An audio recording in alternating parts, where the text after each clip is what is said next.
There we are. Hey, Michelle. What's Hey, doing? Kicking back by the pool. Did you want to see what happened over in this area here? Yeah. Okay. Follow me this way. I've got a story for you. Plenty of stories so back we here. started something as a result of not being able to grow grass. And many people have a problem with, how do I grow grass in an area that doesn't seem to grow any grass? And you buy the seed that's shade friendly. You buy that like grows in the dark. You buy that grows in the dungeon. And then you throw that and you spend 50 bucks a small little bag. And then what happens? Bupkis, you get nothing. So I've got the solution every one of you have been waiting for. This is the solution. This is a magic answer. You ready for it? Here's the answer. Don't grow grass. It's not going to grow there. Skip it. So here's my solution. It's Sunday afternoon. This whole area over here wasn't growing grass because these evergreens here were just growing a little bit further every year and taking away the sunlight. And the soil was probably a little too acidic or something, so you're not going to get the grass growth you want. It's not going to look like your front lawn that you fertilize and that you put the, the grub treatment on to keep it beautiful. You're not going to get it. So I said, don't fight it. There's your answer. Don't grow grass. Don't fight it. Don't bang your head against the wall. You don't have to. You come over here. This is what I did. I picked up a spray can from my garage. White spray paint. I said, I'm getting rid of all this crappy looking, half-grown looking, weed-bitten, two blades of grass area, and I made this path. I decided to let the trees and the sort of organic aspect of what's already here guide me, right? So it is asymmetric and it just sort of, bumbles through this area. So I spray painted a line around this Andromeda, below these evergreens, near this rhododendron, and I scooted in this way. And then I think we should land up over here on top of this entry to the patio, and then we should land up over here next to the tea house, and we should create a pad for this beautiful little bird bath. We don't want to, leave the birds out or the bees or anybody, so we created this area here. And I go, oh, how am I gonna make it look pretty? Okay, here's your answer. You put something that grows like a weed, which is pachysandra. This stuff reproduces like rabbits. Literally, you plant this stuff and they're going to reproduce for years and years. And before you know it, probably 3 years max, this whole area is going to be a blanket of pachysandra. From all the way down there, we planted something like 600 little pachysandra shoots. From that point all the way to the front of this yard over here, there's pachysandra. Oh, and then bonus, we are loaded with hostas all over this entire property. As a matter of fact, every hosta in these giant cast iron urns, and there's 8 of them, all came from little baby shoots from existing in the ground hostas, right? So we take one, we slice it into 4, and you can take one little piece, put it back there to fill out in a year. What do you mean you slice it into 4? You literally you dig out this hosta, you get this big hunky root ball, and then you put it on the ground and you slice it like a piece of meat. And then you have, say, 4 pieces of it. And you have little roots on each little section, and you'll lose some of these and you'll think, oh, this can never possibly work. But guess what? It does. I mean, it's like, planting ground cover for idiots. You just slice it and replant it. So every single one here, look how thick and lush this is. This is insanity. It started out with a pile that literally was maybe this amount, because I used to plant boxwoods in each one of these giant urns that surround the whole pool area, and it was like beautiful every year. But I found real quickly that if you don't take the boxwoods out and plant them in the ground for the winter, they don't survive, or maybe half of them will survive. And then you can't buy new boxwoods in the spring because some will be big and some will be small. And the beauty of the boxwoods in all these cast iron urns would be symmetry. So if you have big ones, small ones, it looks kind of kooky. So even when you plant them in the ground, if one doesn't survive, crap, you got to go buy a small one again. So we skipped that whole idea. In 1 year I said, I wonder how I would do if I put hostas in here. Would that even possibly work? So I did it for shits and giggles. I'm like, oh, I'll take a couple out of the ground. We literally, if we don't have 500 or 600 hostas here, I'm not kidding, So I took one out of the ground, I sliced it up, I took a chunk and put it back where the original was. I took the other 3, and I did that a whole bunch of times. I end up with these. And guess what? This is literally, this might be the 3rd season, max the 3rd season. From a couple of shoots, it would be this much.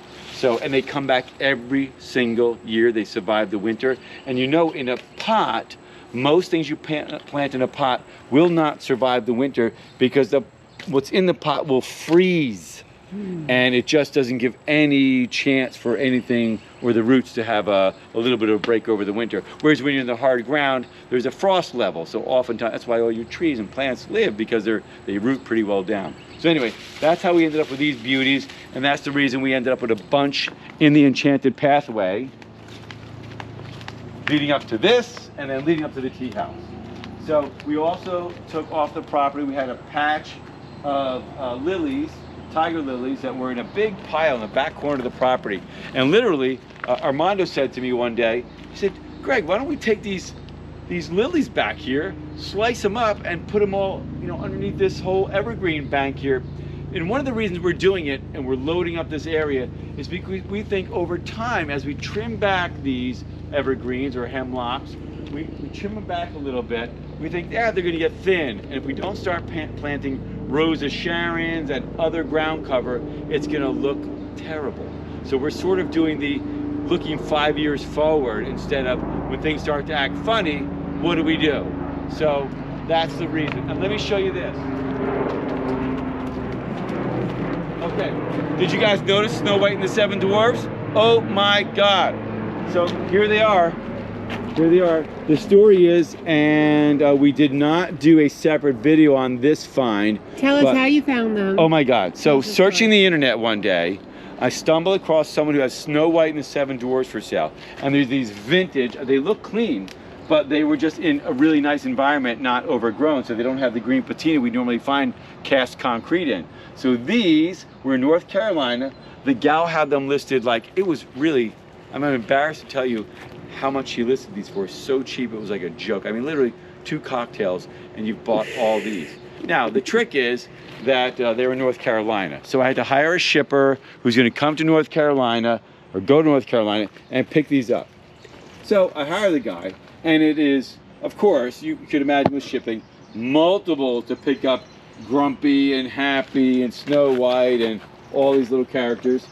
So the guy calls me and he's at the site and he says, hey Greg, you know, I'm here to pick up the, you know, the Snow White and the 7 Dwarfs. He goes, he said, they're not waiting for me. These are not all piled at the end of the driveway waiting for me to load. He says, they're all over her 1 acre property with weeds growing over them. He goes, you know, I have to dig them out. I go, okay, well, dig them out and I'll add something to your trip, you know, that sort of thing. And he goes, oh, okay. So it wasn't, you know, could you imagine? So Snow White and 7 Dwarfs hidden by brush and overgrowth all over someone's property. Anyway, that explains a really Greg, great will you price. tell us about the polymer? How cool it is that the gravel doesn't just go with your feet? Okay, so this is sort of a little known trick of a product that is not intended to be used this way, but I use it this way, and it's very effective. So I understand why it's not designated for this use, but this is how I use it. So when we built this pathway, we put in these, this is the best brick I could find that is mimicking some of the, what they call reclaimed brick. So it's not always easy to find the reclaimed brick. Some places, our brick supply place has it, and then they don't have it, and then they haven't carried it for 1.5 years. So since 90% of the property is in reclaimed brick, I want to keep that look. So they have these, which I believe, I want to say Richmond or Colonial or something of that nature is the name of the brick itself. And they basically, it goes through a tumbler with white paint, so it's banged up and it's got this white paint that's unevenly all over all of it, and that's why I picked it. I love it. I'm thrilled with it. It just looks vintage. So we set this all in cement. We set the pad here, the step down, in cement, and it's so typical, most people know by now, that you can use a polymer sand in between the grout lines of typically a paver set paver would be set on a crushed stone base. And then you would use a sand, usually with sand for years. And then they came out with a polymer sand. Well, the polymer sand acts almost like a glue. So you rub that stuff in there with the broom, and then when the rain hits it, it makes it hard. This, what you're seeing here, this part here is hard. Okay, I know, but I want to show you this part. And then you get out here. So here's the plan. So I decided, well, I'm not going to do brick through the whole path. I want to do this little crushed stone method. So I got what they call 3/8 crushed bluestone or 3/8 trap rock stone, right? So this is really nice, and I kept it below the brick line so that when you blow leaves or other organic materials throughout the summer and the fall, that you don't blow the stone out so easily. So you keep it a little below this brick line here. And then what I did to also minimize the amount of rock that might go out, because it's easy, this is little rock. This is like tiny 3/8 stuff, you know, it's uneven crushed stone. So the polymer sand used here, I buy bags of it because it's not that expensive. I want to say it's 40 bucks a bag or something. And it's a nice amount to sprinkle. I start spreading it in the crushed stone walkway. And if you spread it just evenly, what you end up doing, which is quite nice, is getting a thin layer of the polymer sand in between the rock. And then when the rain hits it, it firms it up. So the same idea, you don't have the propensity to, with the blower, blow your rock into your planted area. It tends to stay pretty firm, and you could feel it underfoot. I mean, I would say this pathway, to give you some sort of perspective, it's probably 75% pretty firm and 25% normal, where, like Michelle's showing you, some of the rock moves around, but that's okay. But the bulk of it feels firmer than normal. It'll surprise the shit out of you for just a little bit of extra on your project. Do you ever have to retreat it and yeah, well, Tanya asked, do we have to retreat it? I'm going to guess that probably in a season or two, you probably want to sprinkle some more on there because it'll probably move around, you know, from the freezing in the winter time, and then the cooling, the heating up in the summer probably will mess it up a little bit. So that's a great idea. I would think, yeah, for the investment of another bag of it, you totally want to add a little more sand. So anyhow, that's the update on the Enchanted Pathway, new here on the property. I hope these little tips with Pachysandra and Rosa Sharon. By the way, if I didn't mention it, Rosa Sharon, look at them. There's loads of them. They put out the most beautiful, they're in the hibiscus family. They put out the most beautiful flower you guys will ever see. They come in all sorts of flowers, and I believe the story is that their flower color is influenced by the acidity of the soil. And Rosa Sharon bushes, like this one over here,